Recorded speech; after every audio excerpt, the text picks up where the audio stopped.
Kunjungan calon Presiden Ganjar Pranowo ke sejumlah daerah jadi sorotan. Pasalnya kampanye Ganjar berdekatan dengan agenda Presiden Joko Widodo. Seperti saat kampanye Ganjar ke Papua, beberapa hari kemudian Presiden Jokowi melakukan kunjungan ke sana. Presiden bermain bola bersama warga di Biak Numfor, Papua Barat. Pada 1 Desember, Ganjar menemui pemuka agama dan kalangan kampus di NTT. Pada waktu hampir bersamaan, Presiden juga kunjungan ke Nusa Tenggara Timur. Nah itu terbukalah perdebatan itu, terbukalah dialog itu. Mau bicarakan apa aja, ya kan? Seperti ini sekarang misalnya Ganjar ke Papua, 2 hari kemudian Jokowi ke Papua, kemudian NTT. Itu dalam perdebatan enak juga itu. Apa itu? Gaya apa itu gitu loh. Kemana Ganjar, ke situ Jokowi. Kemana Ganjar, ke situ Jokowi gitu loh. Di sana main bola, bagi-bagi apa, begini dan segala gitu. Itu menarik, perdebatan itu menarik gitu loh. Tapi kan Presiden Joko Widodo menyatakan kunjungan sudah dijadwalkan jauh sebelumnya. Ya enggak seperti itu. Jadwal untuk kunjungan Presiden itu sudah dirancang 3 bulan sebelumnya. Dan pasti ada tujuannya, misalnya kemarin ke Kupang, ada peresmian rumah sakit senilai 420 miliar. Rumah sakit yang besar sekali itu sudah biasanya dari kementerian sudah ngantrinya lama 3 bulan sebelumnya, Pak mau diresmikan. Peresmian kemarin yang gereja katedral di Kupang itu juga sudah lama sekali, bukan sehari 2 hari berangkat kayak tidak seperti itu. Jadi terencana jauh-jauh hari sebelumnya. Capres Ganjar Pranowo sendiri menyatakan Presiden RI punya hak kunjungan ke daerah di masa kampanye.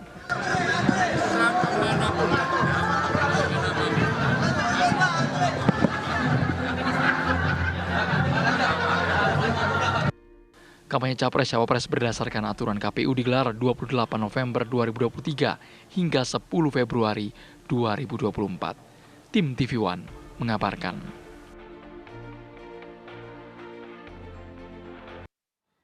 ya, di beberapa kali kesempatan kunjungan dari calon Presiden nomor urut 3, Ganjar Pranowo dengan Kepala Negara, Presiden Republik Indonesia, Presiden Joko Widodo ini ada di tempat yang sama. Mungkin hanya berselang 2 atau 3 hari setelahnya. Nah, saling susul ke daerah ini kira-kira siapa yang mengekor? Presiden Jokowi kah yang kemudian agendanya bocor dan menjadi sama kemudian dengan Capres nomor urut 3 atau seperti apa? Kita akan temukan jawabannya bersama dengan narasumber yang malam hari ini sudah bergabung bersama saya di sini. Ada Mas Ciko Hakim, TPN dari Ganjar Mahfud. Selamat malam Mas Ciko. Ada Mas Adi juga, masih bergabung dari tadi Mas Adi. Dan juga ada tambahan Mas Waldo Maldini, politisi PSI sudah bergabung juga bersama kita. Selamat malam Mas Waldo. Malam Mbak Ken, malam Mas Ciko, malam Mas pengamat Madura, adik Prey, doktor. Oke, Mas Ciko, ini agendanya Pak Ganjar sama Pak Jokowi nih ada yang sama loh di beberapa daerah, cuman selang 2 hari, 3 hari seperti di Kupang, kemudian di Sorong, Papua. Ada dugaan agenda kunjungan kerja Presiden Jokowi ini bocor. Ada kecurigaan ke sana atau memang seperti apa sebenarnya agenda yang dibuat kalau dari Ganjar dan Mahfud? Kalau dari Pak Ganjar dan Pak Mahfud tentu kita membuat agenda sudah juga jauh sebelum musim kampanye, tidak terlalu jauh lah sebelum musim kampanye dibikin, tidak juga dadakan, nggak ada yang dadakan. Tapi juga seperti disampaikan oleh Pak Jokowi tadi kan, bahwa rangkaian agenda kunkernya Presiden juga pastinya sudah dipersiapkan jauh-jauh hari. Saya rasa Valdo yang staf khusus Mensesnek juga lebih tahu lah saya rasa soal ini ya. Tapi pada prinsipnya kalau dibilang justru itu bocor ke timnya Ganjar Mahfud, lalu Ganjar Mahfud ngikutin agendanya Pak Jokowi, itu juga cukup aneh. Karena kan kalau kita mau justru kita maunya di belakangan dong, bukan duluan perginya kan gitu. Kalau bocor. Tapi kan enggak. Tapi ya mungkin ini kebetulan yang sepertinya untuk menyatakan kebetulan yang diatur oleh Yang Maha Kuasa. Untuk menyatakan adalah Pak Ganjar yang paling mampu dan paling cocok untuk meneruskan legasi Pak Jokowi yang sangat baik membangun negeri ini kan. Jadi sefrekuensi gitu maksudnya? Iya, ini kan tanda-tanda alam mungkin ya kan. Ya, kita menganggapnya positif aja lah gitu. Oh, jadi yang ngekor Pak Ganjar ya gitu dong, Mas Ciko? Yang ekor Pak Ganjarnya berarti untuk menunjukkan satu frekuensi. Enggak, tanda-tanda alam yang jadi kebetulan yang diatur oleh universe gitu, untuk oleh semesta mendukung ya gitu ya. Jadi tidak ada yang sengaja, salah satu pihak sengaja untuk mengikuti kunjungan satu sama lain, nggak ada. Oke, nah tapi kan Pak Jokowi bilang kalau agenda kunker Presiden Jokowi ini bahkan 3 bulan sebelumnya sudah keluar.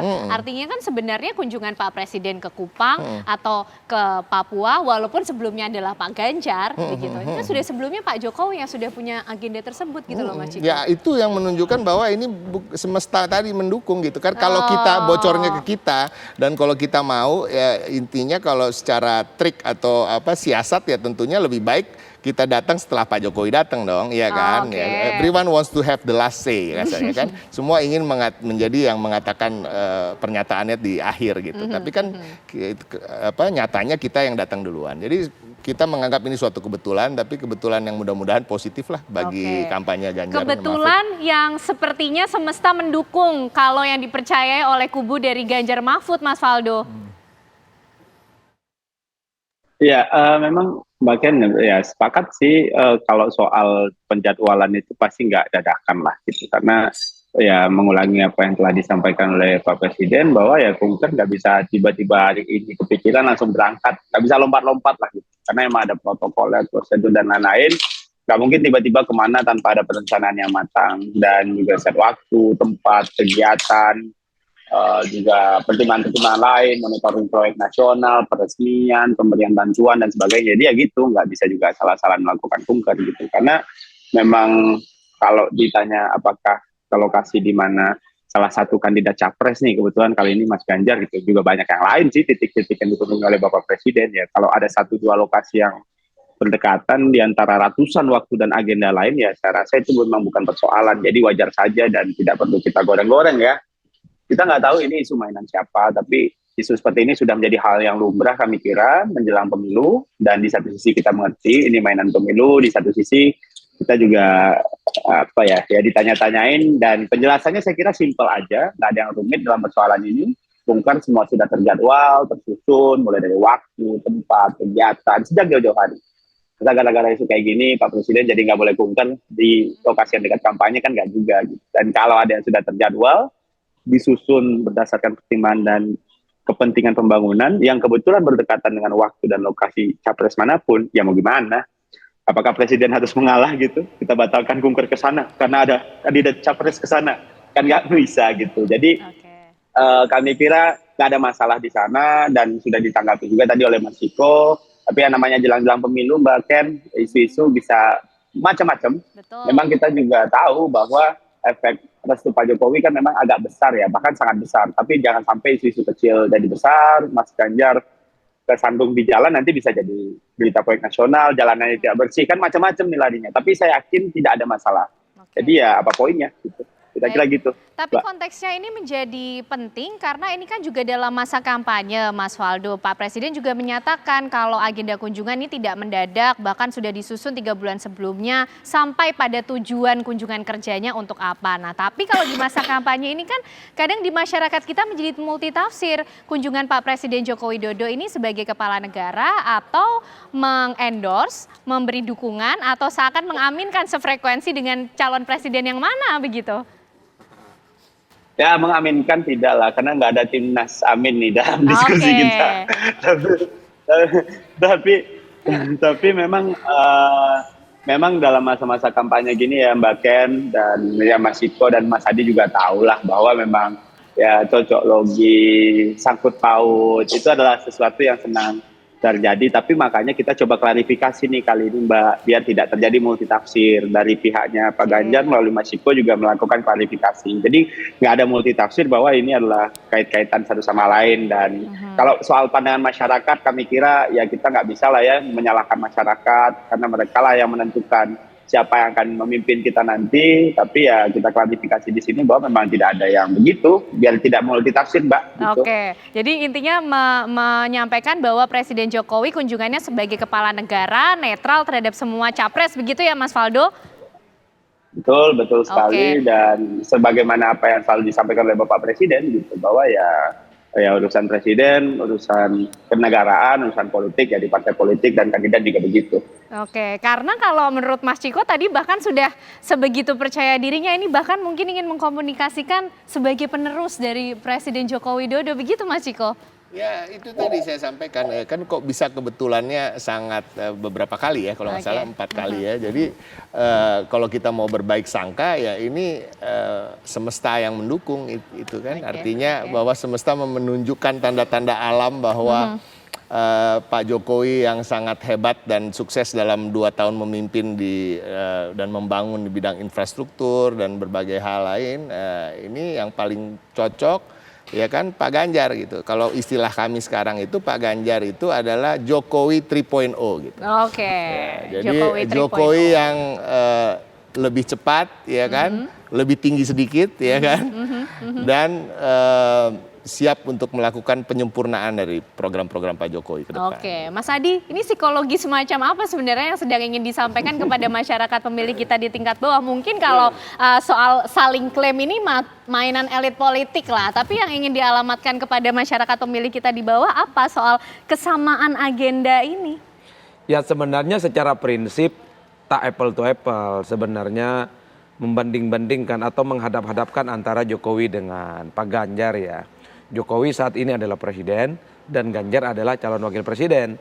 Di kotak suara nantinya nggak ada foto Jokowi, tapi ada Ganjar, ada Prabowo dan ada Anies. Di situ saja mengait-kaitkan keduanya ini udah nggak masuk akal. Itu satu. Yang kedua, tapi memang kita itu tidak bisa menutup mata bahwa kebetulan-kebetulan yang ada ini kan terjadi berulang ya. Misalnya ketika di Lampung Ganjar nongkrong dengan dengan nelayan, Pak Jokowi kemudian lewat jalan yang beberapa waktu yang lalu sedang dibangun. Ataupun ketika di Papua, Ganjar itu bicara tentang pendidikan, Jokowi main bola sama anak-anak sekolah. Ini yang kemudian memunculkan netizen media yang maha tahu berspekulasi.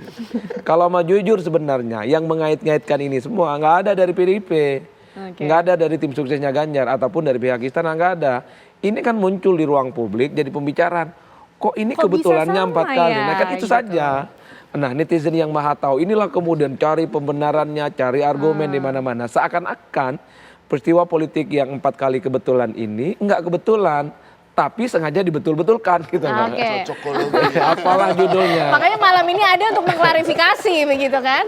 Iya, dan bagi saya sih ya udahlah apapun yang terjadi, mau ini apakah ada kebocoran soal jadwalnya presiden atau kemudian Pak Jokowi yang dianggap ngikutin Ganjar, itu bagi saya udah nggak terlampau penting. Ini masa kampanye, kalau didatangi oleh calon siapapun, mengendorse siapapun, terima, kalau nggak usah dipilih, nggak usah ribut-ribut. Orang sudah tahu Jokowi udah nggak mendukung Ganjar kok, udah di situ saja perdebatannya selesai. Jokowi itu pasti mendukung Prabowo dan Gibran, bukan yang lain. Oleh karena itu saya kira yang menjadi menarik ke depan adalah bagaimana di sisa waktu kampanye ini semua calon dan kompetitor ini berkampanye dengan baik, jangan melanggar aturan, tanding ide dan gagasan dalam perdebatan yang 5 kali dilaksanakan oleh KPU. Oleh karena itu saya membaca ya, yang heboh dan rame ini kan antar paslon. Bang Kiko dan Bang Faldo hampir tiap hari klarifikasi, hampir tiap hari tawuran opini. Calonnya satu sama yang lain nyaris tidak pernah terjadi serang menyerang secara terbuka. Ini yang ikut pemilu antar paslon ataukah antar tim sukses, ini yang repot membedakannya sekarang. Itu yang saya kira bahwa Ganjar dibuntuti atau Ganjar yang kemudian dapat bocoran soal jadwal kunjungan kerja presiden. Ini kan semuanya yang meramaikan di luar hal-hal yang saat ini menjadi aktor utama dalam pilpres. Capresnya aja adem kok satu sama yang lain. Pak Mahfud ketemu dengan Anies, kemudian ketemu dengan siapa lagi, Pak Prabowo, ketemu dengan Gibran, Ganjar dengan sama yang lain, saling hangat dan saling puji. Tapi gini Mas Adi, ketika tadi Mas Ciko kemudian menyebutkan kebetulan ini kan menjadi faktor luck juga ya untuk Pak Ganjar. Ini sefrekuensi bahwa bisa meneruskan Pak Jokowi versi penyempurnaan dari Presiden Jokowi. Nah Mas Adi menangkapnya seperti apa kalau di ranah pemilih masyarakat bawah kita ini? Apakah memang pesan itu juga yang akhirnya akan ditangkap oleh masyarakat bahwa Ganjar ini adalah penerusnya belakangan ini, Jokowi? Ken, saya menangkap ada model komunikasi politik yang agak sedikit berubah dari teman-teman PDIP. Dulu kan sangat agresif ya, semacam head to head dan berantagonis dengan Pak Jokowi. Dan dalam banyak hal memang itu nggak produktif. Belakangan PDIP mengakui sedang patah hati, sedang tak nyaman memang dengan PDIP. Tapi pada saat yang bersamaan mereka mengatakan tetap I love you full ke Jokowi. Begitupun ketika Bang Giko ngomong ini adalah tanda-tanda alam, ini kan soal universe yang berpihak bagaimana Pak Jokowi ini nggak bisa jauh dari Pak Ganjar. Ini kan bahasa komunikasi politik supaya pemilih Pak Jokowi yang ini hampir pindah, bahkan ada yang pindah ke lain hati, balik lagi ke dalam gitu loh. Kan itu saja sebenarnya kalau dalam teori komunikasi politik ini yang disebut dengan one to many. Jadi satu pesan politik yang disampaikan ini adalah ingin menyebar ke berbagai kanal-kanal sumber-sumber politik yang selama ini karena sikap komunikasi politik dari teman-teman PDIP yang dianggap terlampau agresif kepada Jokowi berubah secara total. Itu secara politik ya. Apakah itu akan terjadi positif atau tidak? Ya kita tinggal tunggu waktunya. Nah itu yang harus dijawab oleh Mas Ciko nanti. Ini kayaknya ada perubahan strategi atau perubahan treatment dari yang kemarin kayaknya agak agresif, mengkritisi, kemudian sekarang sepertinya berbalik mengikuti atau mendukung apa yang dilakukan Pak Jokowi, tapi dijawab nanti ya Mas Ciko, Mas Adi, Mas Faldo. Kita akan kembali usai jeda pemirsa.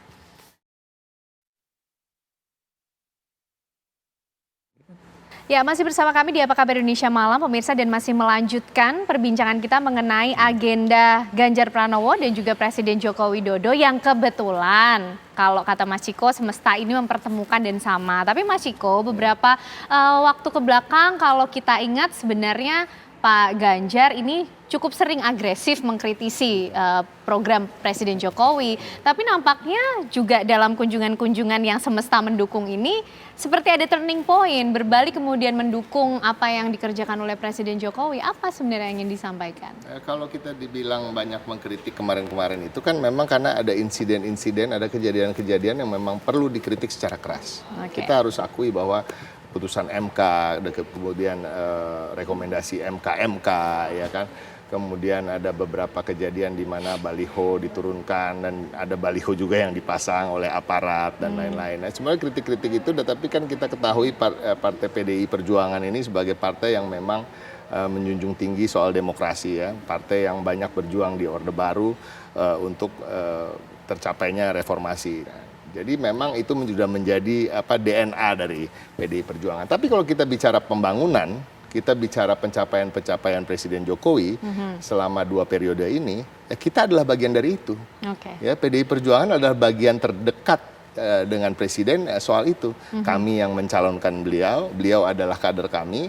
Nah, dan kami juga yang memastikan program-program beliau selama 2 periode ini berjalan dengan lancar gitu di DPR maupun di eksekutif. Nah ini yang kami juga ingin sampaikan. Jadi sebenarnya kalau dibilang ada perubahan cara dalam komunikasi politik, tidak terlalu signifikan perubahan caranya, tapi lebih kembali ke laptop ya, kembali ke core-nya bahwa memang visi misi kami pun juga adalah visi misi yang menyatakan soal keberlanjutan dan percepatan dari berbagai program beliau. Jadi kayak kita datang ke IKN itu bukan tiba-tiba, bukan serta-merta gitu, tapi memang sudah ada di dalam visi misi kita yang udah kita bikin sebelum musim kampanye dimulai gitu. Nah itu yang hal-hal yang ingin kita tekankan sekarang justru, dan kita juga ingin mengingatkan pada masyarakat bahwa kalau memang masyarakat mendukung dan approve of what Jokowi has been doing, apa yang telah dilakukan Jokowi selama ini, sosok yang paling pantas untuk melanjutkan itu semua adalah Pak Ganjar, ya kan, bukan Pak Prabowo gitu. Ya, Pak Jokowi yang suka belusukan, ya kan, Pak Ganjar ini suka belusukan plus nginep di rumah warga, ya kan. Pak Jokowi yang gesit, ya kan, kurus tinggi, ya. Pak Ganjar lebih tinggi sedikit kan gitu tadi saya sampaikan. Jadi ya Jokowi 3.0 lah. Jadi kalau memang mau melihat siapa yang bisa melanjutkan apa yang telah dicapai oleh Pak Jokowi, ya harusnya otomatis memilih Pak Ganjar gitu ya. Sementara kan Pak Prabowo sendiri 2 kali melawan Pak Jokowi. Dia juga 2 kali mengatakan dia anti yang namanya kartu-kartu itu kan, sampai ada pidatonya yang diulang-ulang diviralkan. Dan dia juga mengatakan tahun 2030 Indonesia akan bubar karena kalau yang dipilih adalah Pak Jokowi, tapi sekarang menuju Indonesia Emas 2045. Nah ini hal-hal yang sebenarnya kita hanya coba untuk menyampaikan ke masyarakat, ayolah buka matanya kalau memang kita mengakui apa yang sudah dicapai oleh 2 kali pemerintahan Pak Jokowi yang didukung penuh oleh PDI Perjuangan ini berhasil, ya tinggal dilanjutkan aja oleh Pak Ganjar. Oke, baik. Sebenarnya. Mas Faldo, nampaknya juga ada calon presiden yang memanfaatkan betul momentum kesamaan agenda kerja atau kunjungan dari Presiden Joko Widodo. Mas Ciko jelas-jelas menjelaskan dan mengklaim itu juga bahwa Pak Ganjar ini sefrekuensi loh dan penerusnya Pak Joko Widodo. Nah, momentumnya ini kan menjadi penting, Mas Faldo. Iya. Kalau menurut kamu ya mau ya Pak Ganjar adalah Jokowi 3.0 silakan gitu. Dan tanda-tanda alam tadi yang disampaikan Ciko juga yang monggo gitu. Mungkin akan terlihat ya kalau tadi kita sempat diskusi siapa yang ngekor, kelihatan yang ngekor itu siapa gitu. Tapi ya pada intinya sih kita mungkin melihat lebih secara objektif saja gitu. Karena kita bisa melihat bahwa ini perlu kita bawa ke diskusi yang lebih rasional ataupun tidak rasional gitu. Ya jangan kita giring ke arah irasional lah kalau menurut saya. Tapi ya terlepas lagi-lagi namanya juga strategi, bahkan dan kita tahu setiap capres punya strategi masing-masing, termasuk juga Pak Anies, termasuk juga Pak Ganjar, termasuk apalagi Pak Prabowo gitu. Jadi apakah ini menjadi pertarungan yang menjadi siapa yang paling Jokowi gitu? Tentu tadi Mas Iko menyampaikan argumentasinya gitu bahwa Pak Ganjar lah gitu. Tapi kan di sisi lain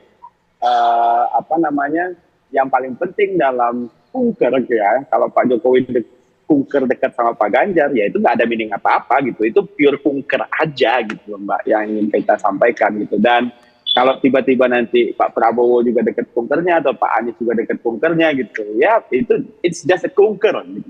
Itu hanya kunker aja. Dan kalau mau diinterpretasi bahwa ya ini Pak Ganjar dan sebagainya, nggak apa-apa, ya itu fair lah untuk dilakukan oleh setiap tim sukses. Yang tadi Mas Adi bilang bahwa yang ikut kampanye itu cuma presiden dan wakil presiden, kita juga tim sukses juga ikutan sih Mas, sebenarnya partai politik juga ikutan Pak Dokter. Dan kalau seandainya kita memberikan, misalnya kita berbicara dalam perspektif memberikan pendidikan politik gitu ya, pendidikan politik seperti apa yang kita berikan kepada masyarakat, I think ayo kita coba let's move. Dan kalau seandainya Pak Ganjar merasa menjadi Pak Jokowi 3.0 hanya karena kunker tadi dan kampanye dekat lokasinya, ya silahkan, monggo, tidak masalah gitu. Oke, Mas Faldo, tapi gini, kalau paling tidak acuan saya mungkin dari 2 tempat saja ya, di Kupang dan juga Sorong. Ini Pak Ganjar pada 3 Desember, Pak Jokowi 5 Desember di Kupang. Kemudian di Sorong Pak Ganjar 20 November, Pak Jokowi 22 November. Apakah ketika Pak Ganjar kemudian dengan percaya diri, oh ini saya paling Jokowi loh, meneruskan program Jokowi. Tapi kemudian Pak Jokowi tadi Mas Faldo juga bilang netral kok, tidak mendukung siapa-siapa. Ingin mendinginkan apa yang sudah dipanaskan oleh Pak Ganjar. Sementara Adi bilang dia dukung bagaimana Mas Faldo? Enggak, sebenarnya nggak ada yang perlu didinginkan atau yang dipanaskan sih bahkan gitu ya. Tapi ya semuanya itu punya strategi lah. Tapi ada yang saya kira ya mungkin presiden pasti clear netral lah sesuai dengan menjaga marwah. Sampai hari ini kita tidak pernah mendengar Presiden Jokowi mendukung siapapun. Tapi kalau ada staf khusus Mensesnek atau Valdo Maldini sebagai caleg PSI nih. Iya, nggak ada Mas Ciko. Maksudnya nggak ada statement kan nggak ada sebenarnya. Kita harus akui lah gitu. Kalau ada mungkin udah lain lagi strateginya nih Mas. Karena kan memang strategi bisa berganti. Tapi dalam artian bicara soal kerja instrumen kenegaraan Bapak Presiden Jokowi, kita sama-sama menghormati, dia clear lah dan netral gitu. Ya pengen juga sih Mas, saya kan partai saya sebenarnya dukung Pak Prabowo nih, bisa juga saya giring-giring cocok logis sebenarnya. Tapi ya sudahlah Mas gitu, kita coba yang pakai yang rasional aja, bahwa memang keberlanjutan adalah sebuah keharusan dalam republik kita gitu. Ya mungkin yang punya narasi perubahan mungkin yang mungkin nggak masuk di game ini gitu.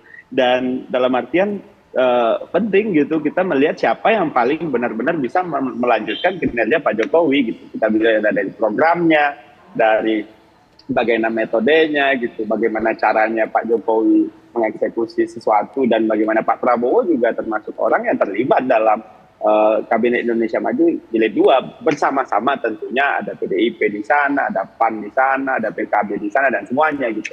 Tapi ya lagi-lagi yang perlu kita sampaikan dalam kerja-kerja instrumen negara itu clear dan netral. Oke, Mas Adi, Jokowi efek ini menjadi hal yang masih kemudian cukup penting dan perlu untuk diperjuangkankah selain komoditas kemudian yang coba diangkat oleh masing-masing capres, termasuk juga agenda kunjungan kerja Presiden Jokowi yang coba untuk nampaknya sama atau kebetulan begitu?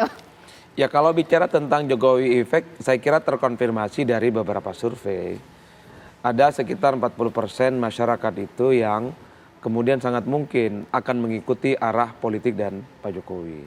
Ini yang sepertinya kenapa hampir semua kandidat nyaris tidak pernah mau bikin front politik secara terbuka dengan Pak Jokowi.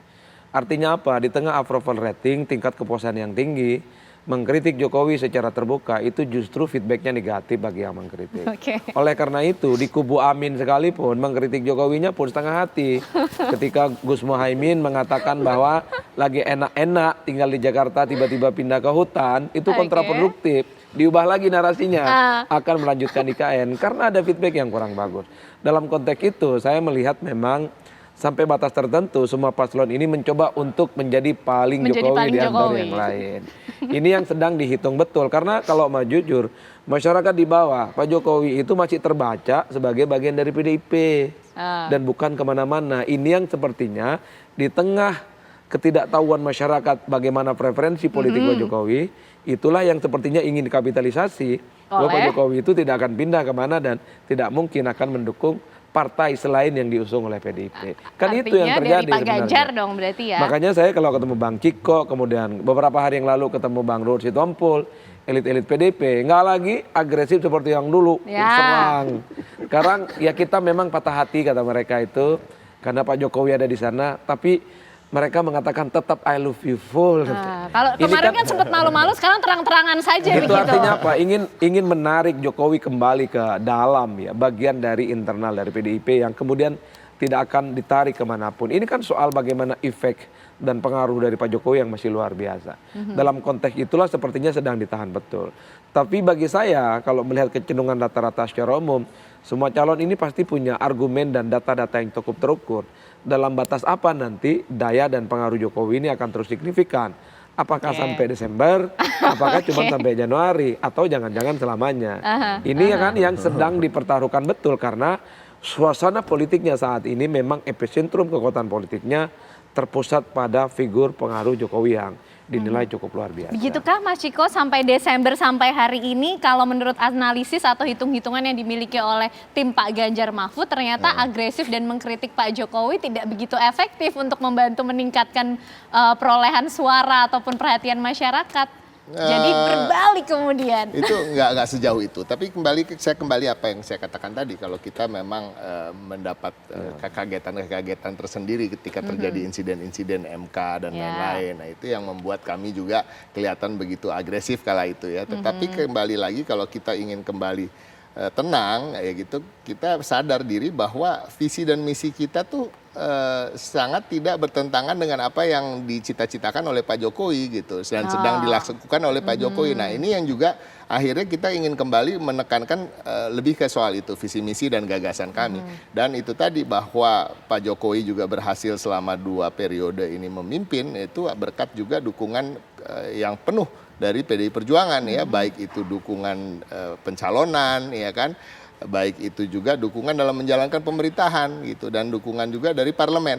Nah ini juga yang kami ingin menyampaikan pada masyarakat. Mungkin strategi itu yang kita ingin lakukan bahwa kita ingin menyampaikan pada masyarakat bahwa ingin keberlanjutan ini berjalan terus dan ada penyempurnaan bahkan percepatan dari berbagai program yang sudah baik terlaksana ini ya yang paling pantas ya Pak Ganjar lah gitu kira-kira. Oke. Mas Faldo, yang di bold adalah keberlanjutan ini harus terus berjalan, begitu kan? Kemudian ini juga sejalan yang sudah dilakukan oleh Presiden Jokowi. Jangan lupa Presiden Jokowi berangkat dari PDIP, artinya punya visi yang sama, begitu ya Mas? Berangkat dan 2 kali dicalonkan oleh PDIP dan dilawan oleh Pak Prabowo 2 kali juga kan gitu ya. Gimana Mas Faldo? Dengan visi-misi yang dengan bertolak belakang satu sama lain. Sejarah ini, begitu. Apakah artinya nanti ke depan kita juga mungkin akan menjumpai kebetulan-kebetulan yang didukung oleh semesta juga ini? Kalau misalnya sekarang Mas Ganjar ingin mengakui paling Jokowi ya nggak apa-apa. Memang Karena kami juga mengakui Pak Jokowi jadi presiden dari PDIP. Tapi Mbak Ken, kalau misalnya efek Jokowi ini memang sebegitu besarnya seperti katanya tadi Mas Adi Prayitno, berarti tema kita hari ini sudah terjawab, Mbak. Siapa yang ngekor? Jadi strategi jadi oposisi kemarin mungkin nggak berjalan baik gitu. Jadi ya kita tahulah. Tema kita kali ini malam hari ini udah terjawab, kira-kira begitu. Siapa yang ngekor udah ketahuan, tapi nggak masalah dong ya Mas Ciko mau dibilang ngekor pun kalau misalnya ternyata kan goalsnya kita ingin melanjutkan apa yang sudah baik, menyempurnakan apa yang sudah ada, nggak masalah. Pasti.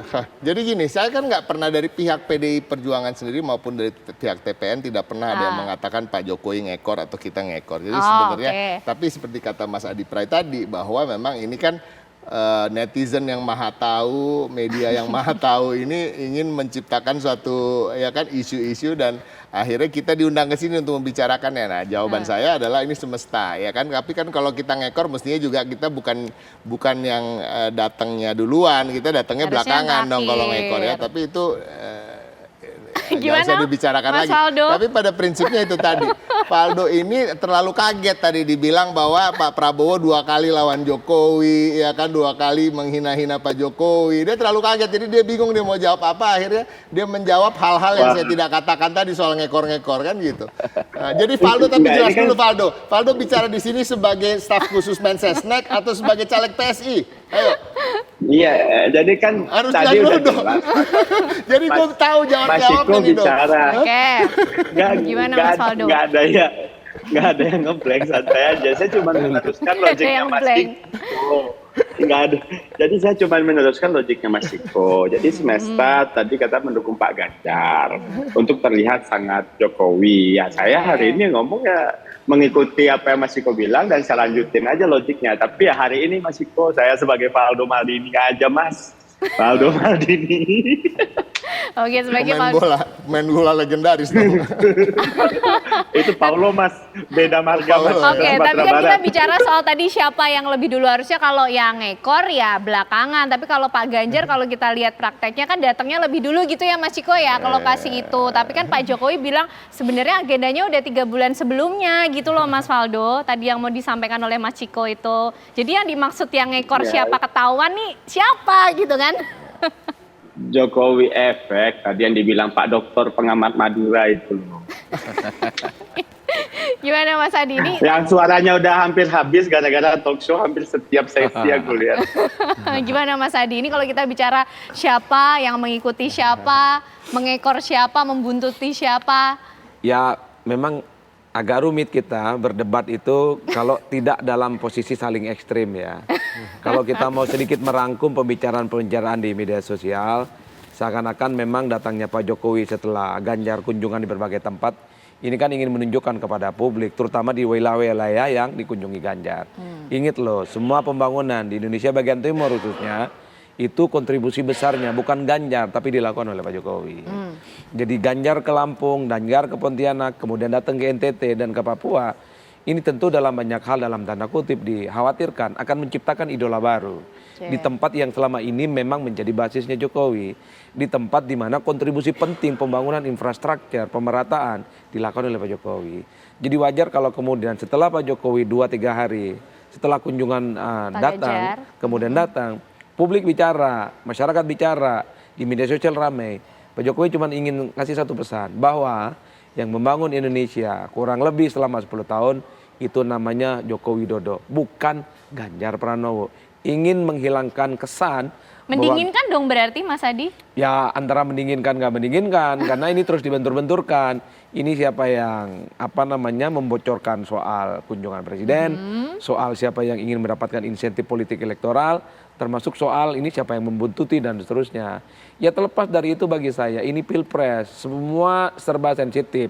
Jangankan bicara tentang kunjungan Jokowi yang hampir bersamaan dengan Pak Ganjar, sandal jepit aja kalau dipasang oleh Pak Ganjar dan Pak Jokowi itu mirip, itu dikait-kaitkan seakan-akan sebagai tanda-tanda alam kan begitu. Udahlah, ini soal bagaimana membangun narasi positif dan mendapatkan dukungan politik elektoral, terutama dari efek Pak Jokowi. Karena saya membaca epicentrum dari semua perdebatan tentang Pilpres, memang magnet Pak Jokowi nggak bisa dilepaskan dalam konteks ini. Wajar kalau segala sesuatu dikaitkan dengan Jokowi, wajar kalau segala sesuatunya itu dinegasikan, segala sesuatunya juga dikait-kaitkan dengan Pak Jokowi. Waldo bagi komen aman komentarnya. Oke, nanti ada forum yang lebih tidak aman lagi untuk bisa memainkan perannya masing-masing secara lebih jelas. Tapi kita tunggu nanti bagaimana agenda dari para capres, termasuk juga kita ikuti terus kunjungan kerja dari Presiden Jokowi dan tujuan-tujuan yang sudah jelas tentunya. Nah, itu akhir perbincangan kita. Terima kasih Mas Ciko, Mas Adi, Mas Faldo sudah bergabung malam hari ini. Menarik sekali perbincangan kita. Yes, singkat saja. Mas Faldo, oke, terima kasih Mas Faldo. Baik, Caca Anissa dan juga pemirsa, itulah tadi akhir kebersamaan kita di Apa Kabar Indonesia malam hari ini. Ya, benar sekali Ken, ini sudah 2 dialog ya kita bawakan di malam hari ini. Kita harus mengakhiri Apa Kabar Indonesia malam. Sesaat lagi Anda dapat menyaksikan program One on One bersama Tison Noveni yang akan mewawancarai Ketua KPU Hashim Asyari. Saya Caca Anissa. Dan saya Ken Ana serta teman-teman yang bertugas mengucapkan terima kasih atas perhatian dan kebersamaan Anda. Selamat malam, sampai jumpa.